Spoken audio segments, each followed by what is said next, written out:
The worst thing you can do, in my opinion, is send a text that says, hey, just checking in. Okay, horrible. I've spoken to over 2,400 different agents, and I've finally found out what separates the agents that are making $60,000 a year to the agents that are making $500,000 a year and more. And I'm going to cover the 5 main points and trip ups that catch the realtors that cannot crack $100,000 every single year because of this one single issue, and I'm going to break it down into 5 main points. Now, this whole video is going to be based around follow-up, and it sounds not that sexy, but the problem is, and the reality is, realtors don't follow up enough. The difference between a bad realtor and an incredible realtor is literally the amount of touch points that they have with the individual leads and clients that they work with. A bad realtor is going to have between 1 and 2 follow-ups. A good realtor will probably have anywhere from 3 to 4 different follow-ups.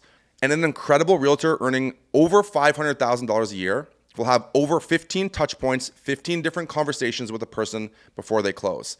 I talk about this all the time because it's not sexy, but it's the simplest way to make more money. And realtors, for whatever reason, don't want to address this, and it is what it is. Now, be honest with me. How many times do you, as a real estate professional, follow up with leads, whether it's phone calls, texts, or emails? What's the average contact attempt that you have in your business today? I'd love for you to ask yourself that question. Put it in the comments below, and I'd love to hear your answers because I feel that it genuinely is what separates the good from the great realtors. And again, it's not sexy. Now, clients need repetition, okay? People today are busier and more distracted than they've ever been, okay? And following up is genuinely just staying top of mind, and I want to give you an example, okay? First of all, get it out of your head that you're bothering them. You're not bothering them. They asked for information.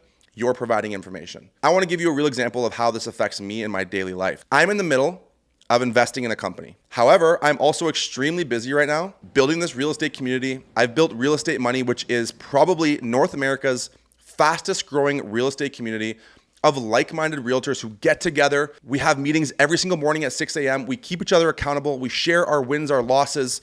We share strategies that work from different realtors across the globe. Okay, so I've been very busy diving into this. And if you're interested in joining that community, I'll put the link in my bio. You can join 100% for free. We do calls every single week. And I also have giveaways every single month where realtors across the globe compete to see who does the most amount of deals, dollar volume, and who does the most amount of deals, transaction volume, and also giveaways for people that engage in the community the most. I've been trying to invest in this company, and because I'm so busy building this community, the reality is that's on the back burner. Now, this company that I've told them I'm going to invest in, they reach out to me and send me texts probably every week to see if I'm ready to invest now, if I'm ready to sign the documents, if I'm ready to move forward. I don't tell them to stop texting me. I read every single text. It's just I'm not at the right place at the right time to make that next investment, to make that next move. I see the messages coming in and I appreciate the messages coming in, but I'm busy doing other things. And eventually, I will get to a point where I'm able and ready to make that investment. And it's going to be soon, but it's not today. And they're going to continue to follow up with me. And if they didn't, there's a small chance that I would forget about it and go on about my life. But it's unlikely they're going to do that because they're good at what they do. They know that I'm going to invest. I haven't told them to stop calling me or texting me or emailing me. So they're going to keep following up with me. And eventually they're going to hit me at the right time, on the right day, when I have the right amount of money in my account, and I'm going to toss them that investment and invest in that company. That's just the reality. People are busy. You have to stay top of mind because if you don't, realtors like me and the realtors inside of our Real Estate Money community will be stealing clients because we are always staying top of mind. I want you to remember, this is your job, okay? You're not being annoying. Following up isn't bothering people. It's delivering the information that they requested. There's a difference between providing information and bothering people that unsolicited, right? These people, for the most part, have requested information from you. You asked me for information. You better believe I'm going to give you that information. I had a client in my database recently. I had 18 touch points between calls, texts, and email. 18 before he answered the phone once. We had a conversation. He told me his address. He told me he wanted to sell. I texted him, emailed him, and called him, another total of 36 touch points before we had his property listed on the MLS. That was over 97 days. There's no time frame for me. If you tell me you want to buy or sell, you want to work with me in terms of any sort of real estate goal, I'm going to put you in a special folder in my CRM, and I'm going to always follow up with you to some capacity until you tell me to stop texting you or that you're going to call the cops on me. That's how ruthless I am, and that's how confident I am in doing what I'm doing, knowing that they requested information from me. I know it's my job. I'm not annoying them. I'm providing value. When the time is right for them, just like the story with me and the investment, when the time is right for them, they're going to reach out to you, and you're the person who stayed top of mind, right? You're doing your duty. You're not pestering them. Keep that in your mind. You need to have a game plan with this, okay? The worst thing you can do, in my opinion, is send a text that says, hey, just checking in.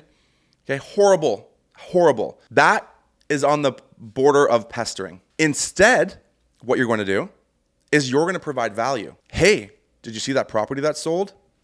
Hey, this new property just came up. Similar to what you're looking for. Am I on the right path or am I way off? Hey, sometimes photos don't do a property justice. I'd love to grab a coffee and maybe take you to see 1 or 2 properties this weekend. Should only take an hour of your time. That way you can start to see your must-haves or must-wants. Hey, are you receiving the properties? Whatever it is. There's a million different ways you can follow up, but do it by providing value, not just checking in, okay? You really want to understand their why. And where realtors go wrong is they never understand the why because they don't fully understand the why. And instead of asking the questions to find out the why, they just, hey, checking in. Hey, still there. Hey, you looking to buy into it? Horrible. Provide endless value all of the time. Think, hey, a new coffee shop opened up around the street, down the street from the area you're looking in. Have you been there? Hey, a new restaurant opened up. It's endless. Provide value. You're not just checking in. The last point I want to touch on here is that consistency wins.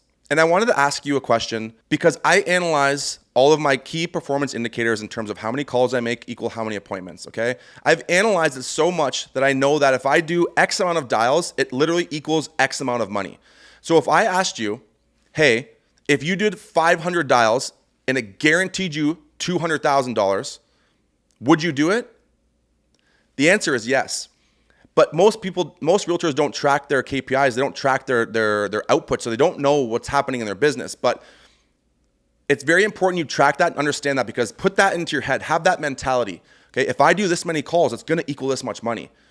It's a mathematical equation when you run your business like a business. Now, one thing I want to ask you, and please put your answer in the comments, is do you feel pushy when you're sending out messages to people or calling people? Or is it that maybe you don't know what to say on the calls? What is the issue that you're facing in your business? I'd love to help out. If you put your question down below, I'll do my best to answer it. And that way I can try to identify your specific problem in your business. Again, we have a real estate community of over 600 agents globally where we share our wins or losses. And in the dashboard, they have access to me and other realtors globally who are very top producers, that if you have a question, you can put it in our dashboard and it gets answered immediately. We also have DMs and different groups, and it's honestly one of the fastest growing real estate communities in all of North America. The last point to this is that consistency wins, okay? The realtor who follows up the longest is usually the one who gets the deal. It's genuinely how it is. Success is the persistence. It's how many people can I put into my database? That's the easy part. Now, how long am I willing to stay in contact with this person and continuously provide value until I get the deal done? Most realtors just quit way too early. Bad agents follow up 1 to 2 times, while incredible agents follow up 15 plus. Clients need repetition, okay? People are busy. We're out doing things. If they didn't want to hear from you, there's a very high chance they would tell you that they don't want to hear from you. So get rid of that mindset that you're bothering them. It's literally your job to follow up with people and provide value. That's genuinely your job. We're in sales. They ask for information. You have the information, give it to them. Have a game plan when you're following up. It's not just, I'm checking in. Have an actual game plan in place so that you can provide value. And lastly, consistency wins. Agent who follows up the most is the one who's going to close the deal. I hope this video helped. A lot of realtors really struggle with the concept of follow-up and think that they bother people by following up, and they think that maybe 1 to 2 contact attempts is okay. It's not the case. If you can't do this manually, set up drip campaigns, set up action plans, whatever it might be. Set up reminders in your phone. Set up an AI bot if you want. It doesn't matter. Figure out a solution, okay? Figure out some structure so that a lot of the follow-up can be automated. Inside of our Real Estate Money community, we have over 650 agents that share the automations, that share the structures and the systems that they use to always stay top of mind so that you can then focus on putting more people into your database and let your back-end systems do the follow-up for you. If you're liking what you're seeing on this channel, I'm doing my best to just provide real tangible takeaways for realtors to just increase their ROI on their business, to make more money, to build it like a real business, to make it so it's a scalable business and run it like a CEO, because so many realtors get caught up on this hamster wheel of nonsense and they don't run their business like a business. And inside of our Real Estate Money community, we solve that problem for you. We take realtors from $60,000 a year to over $500,000 all within our community. I'll put the link in my bio. If you like this video, please like, subscribe, comment below, and I can do my best to answer any questions that you have maybe about your specific business. I would love to help.